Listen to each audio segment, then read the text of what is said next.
যশোরের কেশবপুর ইসলামী আন্দোলন বাংলাদেশের কেশবপুর উপজেলা শাখার আয়োজনে বর্ণাঢ্যদের মাঝে ত্রাণ সহায়তা প্রদান করা হয়েছে।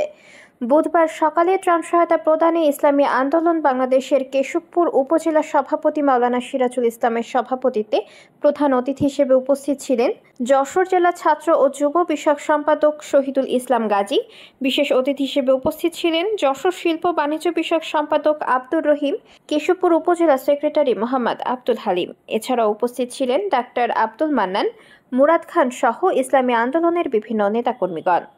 এ সময় ২২৭টি বর্ণাঢ্য পরিবারের মাঝে ত্রাণ সহায়তা প্রদান করা হয়।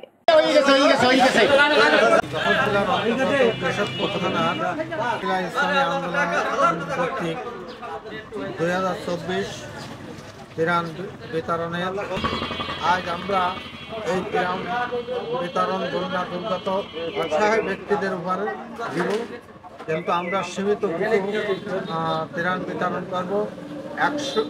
227 প্যাকেট জন পরিবারের ত্রাণ বিতরণ করছি, যার মধ্যে 8 কেজি চাউল এবং 1 লিটার তেল ও 1 কেজি মুসুরির ডাউল সহ আমরা ত্রাণ বিতরণ করছি।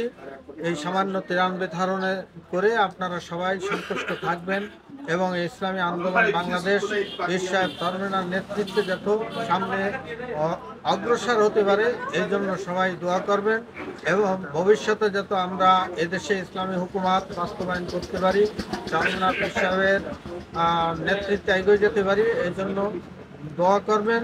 আমি আপনাদের কাছে দোয়া কামনা করে